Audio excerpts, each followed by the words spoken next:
또 다른 시작이라는 제목으로 함께 말씀을 나누기를 원합니다.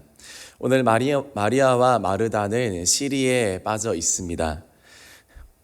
그의 오빠 나사로가 죽었기 때문입니다. 죽음은 참 아쉽고 참 슬픈 것입니다. 비록 믿는 자들의 죽음이어서 그 사람이 천국에 갔다 할지라도 죽음의 장례식장에서는 결코 함께 박수치며 웃지 않습니다. 왜냐하면 죽음은 원래적으로 본질적으로 우리의 죄 때문에, 우리의 죄악으로 인해 우리에게 온 것이기 때문입니다. 죽음은 우리의 죄를 생각나게 합니다. 죽음은 우리의 한계를 생각하게 합니다. 죽음은 내 계획과 내 삶이 내 뜻대로 되지 않는다는 것을 생각나게 합니다. 아무도 죽지 않을 것처럼 살아가지만 우리는 언제 죽을지, 내일 죽을지, 한 달 뒤에 죽을지, 죽음이 언제 찾아올지 우리는 알지 못하지만 죽음은 우리 인생 가운데 반드시 꼭 한 번은 꼭 찾아오는 손님입니다. 누구도 그 죽음의 초청장을 받지 않는 사람은 이 땅에 아무도 없습니다. 그 초청장을 들고 또 그 초청을 실제로 느끼고 사는 사람과 마치 죽지 않을 것처럼 사는 사람의 인생은 많이 다를 것입니다. 기독교는 죽음을 다룹니다. 그러나 그 죽음이 끝이 아니라는 것을 다룹니다. 오늘 말씀도 그런 맥락과 같이 합니다. 예수님도 나사로가 죽었다는 소식을 들었습니다. 그러나 예수님은 마르다와 마리아가 슬퍼할 때 죽음을 다르게 말씀하시는데 요한복음 11장 11절에 이렇게 말씀합니다. 우리 친구 나사로가 잠들었도다. 그러나 내가 깨우러 가노라. 잠들었도다. 내가 깨우러 간다. 나사로가 죽은 것이 아니라 자고 있다고 그렇게 말합니다. 우리는 이런 표현에 익숙합니다. 우리는 성경을 읽어서 이제는 이 자고 있다라는 말이 예수님의 이제 의도하시는 말이 무엇인지는 알지만 그 당시 이런 표현은 예수님의 제자들에게도 낯선 표현이어서 이 제자들도 사실 잘 알아듣지 못했습니다. 잔다니 그게 무슨 말일까? 그렇게 생각했습니다. 성도님들은 잠이라고 하면 어떤 생각이 떠오르십니까? 간밤에도 잘 주무셨습니까? 잠자는 사람을 보고 있으면 마치 모든 것이 멈춘 것처럼 보입니다. 말하는 것도, 그리고 움직이는 것도, 일하는 것도, 생각하는 것도 다 멈추고 정지된 것처럼 보입니다. 그러나 한편으로는 그렇지 않습니다. 잠은 단순한 멈춤 그 이상의 것입니다. 왜냐하면 잠자는 동안에도 우리 몸과 우리 머릿속에서는 수많은 일들이 일어나고 있기 때문입니다. 수면에는 기본적으로 5가지 역할이 있다고 하는데요. 첫 번째로는 뇌와 신체의 휴식을 가져다 줍니다. 하루 종일 혹사했던 내 머리와 그리고 내 육체의 쉼을 가져다 주게 됩니다. 두 번째로 호르몬 균형과 자율신경을 바로잡습니다. 하루 동안 내가 먹었던 음식, 마셨던 공기, 또 내가 스트레스 받았던 것들로 인해 깨어져 버린 내 모든 생체 리듬, 자율신경, 그 모든 것들을 잠자는 동안에 다 회복시키는 겁니다. 아플 때 왜 잡니까? 몸이 아픈 사람이 왜 맨날 잡니까? 왜냐하면 잠은 그 어떤 치료보다 몸에 많은 유익을 주기 때문에 아픈 사람들은 잡니다. 동물들도 몸이 아프면 잡니다. 왜냐하면 자는 동안 그 몸이 회복되기 때문입니다. 세 번째로 기억을 정리하고 정착시킵니다.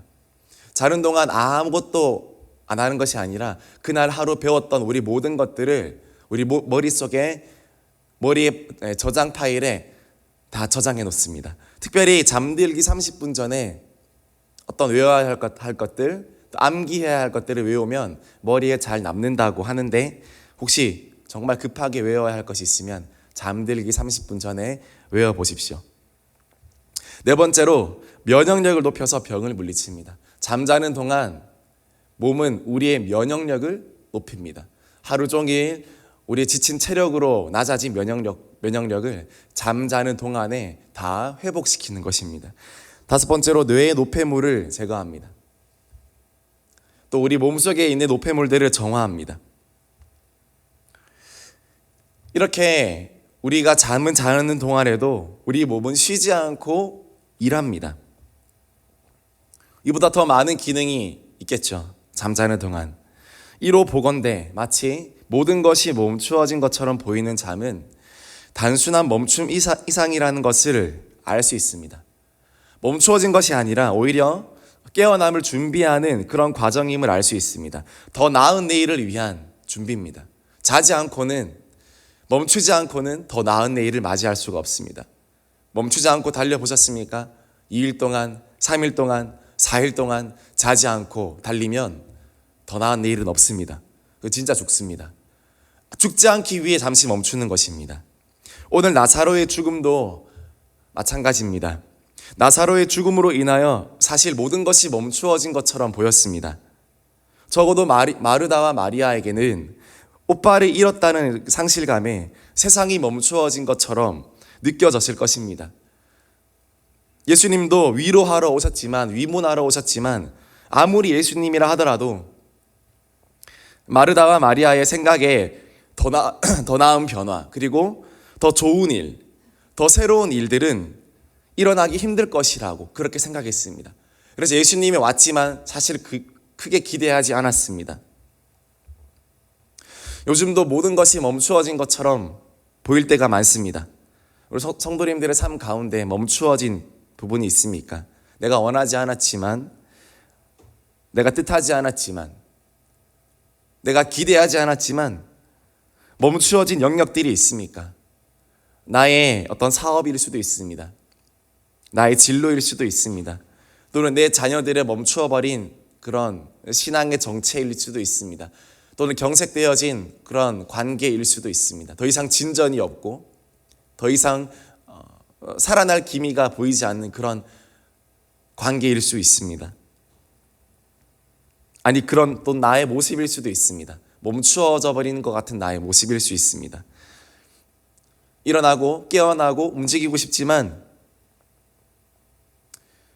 움직일 수 없는 나의 모습. 그로 인해 비통에 빠진 사람들이 있습니다. 마치 나사로가 그의 호흡을 멈추었을 때 많은 사람들이 슬픔에 잠기었던 것처럼 생각지 못한 멈춤은 우리를 당혹스럽게 하고 때로는 우리를 비통에 빠지게 합니다. 빨리 움직여야 할 시간인데, 빨리 가야 할 시간인데 가지 못할 때 우리는 무력감을 느낍니다.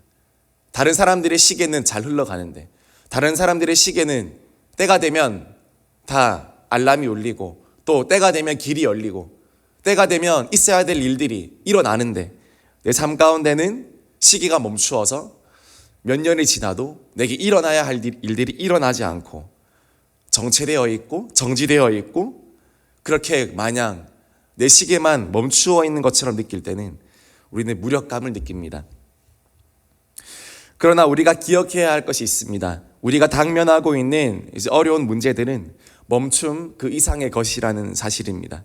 잠시 멈춰 있을 수 있습니다. 그러나 영원한 빨간불은 없습니다. 신호등을 생각해 보십시오. 언젠간 파란불이 들어옵니다.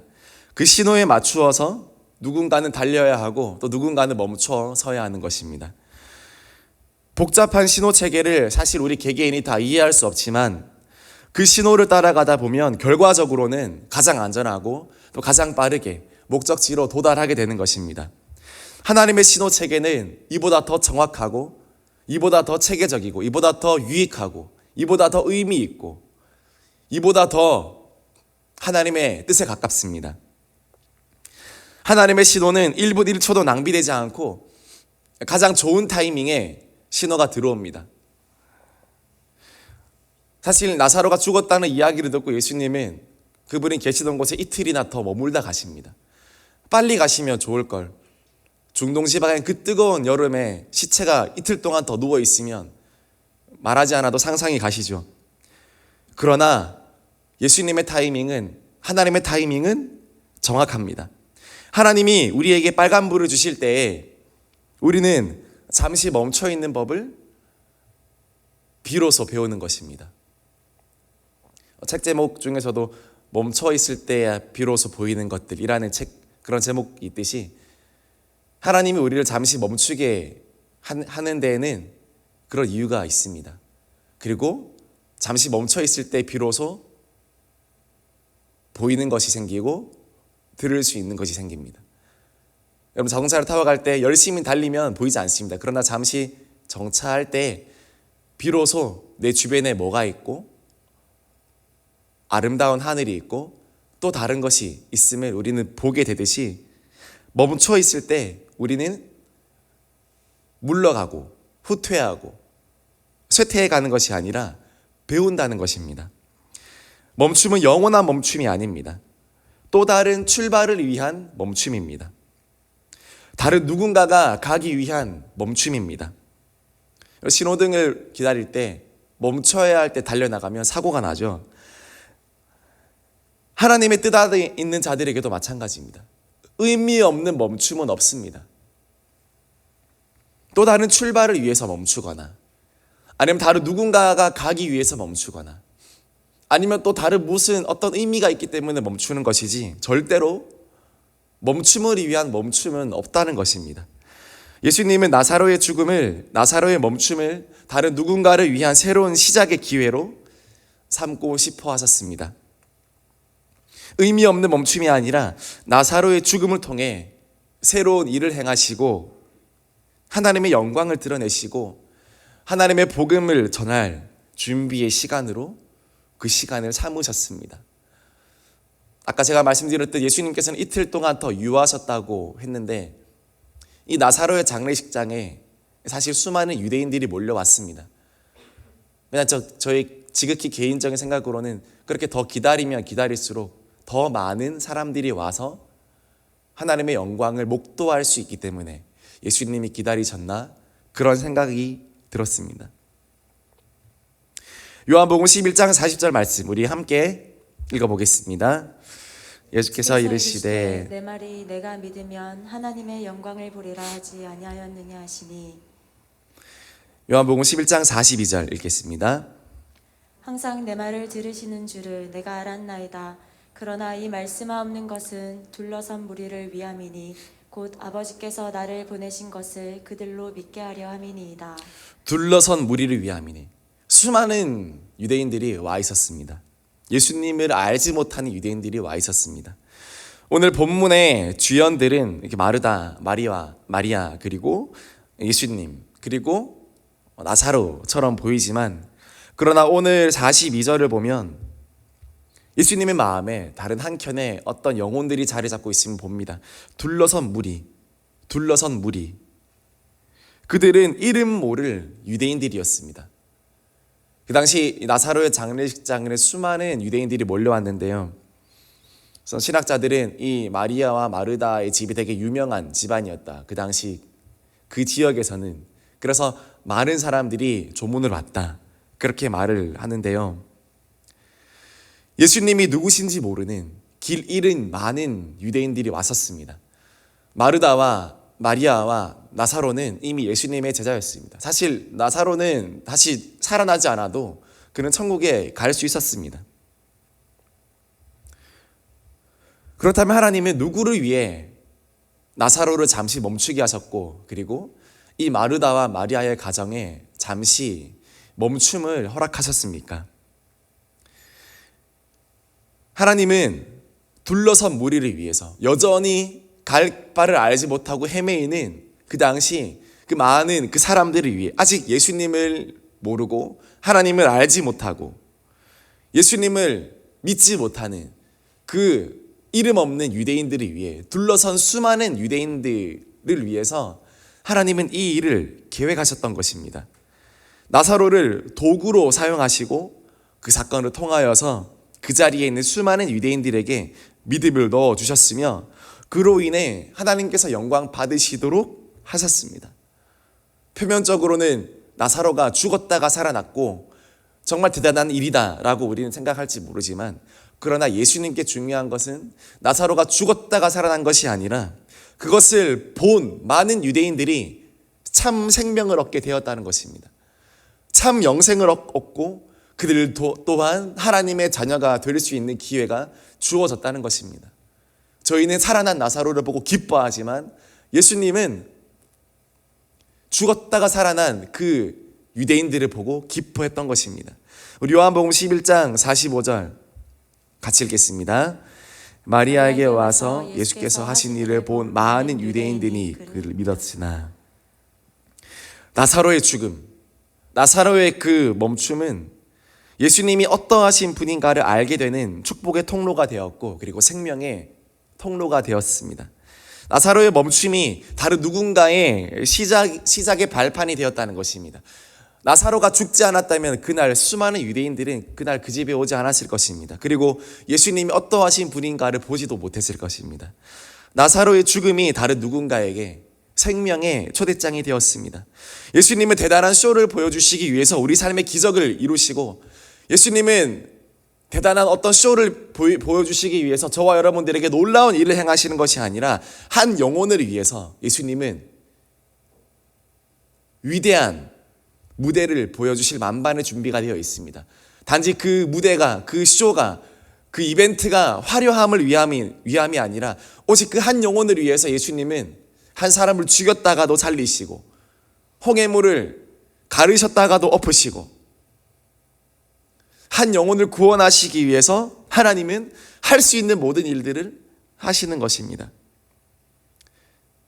그것이 하나님의 마음입니다. 그것이 예수님의 마음입니다.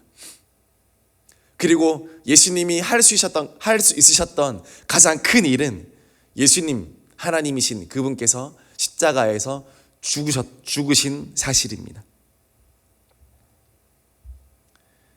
그 모든 것들이 이벤트가 아닙니다. 나사로가 죽었다가 살아난 것도 이벤트가 아닙니다. 예수님이 죽으셨다가 살아난 것도 이벤트가 아닙니다. 그것은 예수님을 알지 못하고 여전히 유리방황하는 그 한 영혼을 위해서 예수님이 태초부터 계획해 놓으신 일입니다. 아직 예수님을 알지 못하는 그 이를 모를 영혼을 위해서 예수님은 직접 창작가가 되시고, 직접 주연이 되시고, 또 연출이 되어주시고, 또 스텝이 되어주시고, 그 한 영혼을 위해서 우리가 새 생명 축제를 할 때도 그 한 영혼을 위해서 성극을 준비하고 CCD를 준비하고 화려한 무대를 준비하듯이 예수님이 그 한 영혼이 예수님께로 돌아오기 위해 그분의 전생애와 능력을 다 동원하여서 그것을 보여주시는 것입니다. 그 한 영혼을 위한 예수님의 집착이 오늘 이 나사로의 죽음과 나사로의 부활에서 우리는 느끼게 되는 것입니다. 이 잠시 동안 멈추어 서 있음이 절대로 멈춤이 아니라 또 다른 생명의 시작을 위한 것임을 우리는 알게 되는 것입니다. 말씀을 마무리합니다. 하나님께서 우리 삶 가운데 멈추게 하신 영역들이 있습니까? 또 다른 생명을 위한 멈춤입니다. 또 더 나은 내일을 위한 멈춤입니다. 누군가가 가기 위한 멈춤입니다. 내가 멈추었다고 내 중심적으로 생각하지 마십시오. 하나님, 어떻게 제가 멈출 수 있습니까? 어떻게 제가 머무를 수 있습니까? 어떻게 저에게 이러실 수 있습니까? 그러나 예수님은 우리의 눈물을 닦아주시면서 말씀하십니다. 슬프지, 힘들지, 멈추어서 속상하지. 그러나 너는 이미 나를 알고 너는 이미 나를 믿지만 아직 나를 알지 못하고 아직 더 가야 할 그 영혼들을 위해서 네가 잠시 멈추어 준다면 내가 너를 통해 더 놀라운 일을 할 수 있단다. 그렇게 말씀하실 것입니다. 풍성한 생명을 얻기 위해서 우리를 잠시 멈추시고 풍성한 은혜를 위해서 잠시 동안의 멈춤을 허락하시는 그 하나님의 깊은 은혜와 깊은 생각과 깊은 그 마음을 오늘도 헤아리며 오늘 하루 다 달려가시겠지만 혹시나 여러분의 뜻과 달리 멈추어 설지라도 하나님, 이 멈춤이 또 다른 시작이 되게 하시고 다른 누군가의 길이 되게 하시고 또 다른 생명의 시작이 되는 그런 주님의 무대가 되게 하여 주옵소서. 그 한 영혼이 돌아오게 되는 은혜가 되게 하여 주옵소서. 그렇게 기도하며 하나님의 마음에 동참할 수 있는 저와 여러분들이 되기를 주님의 이름으로 축복합니다.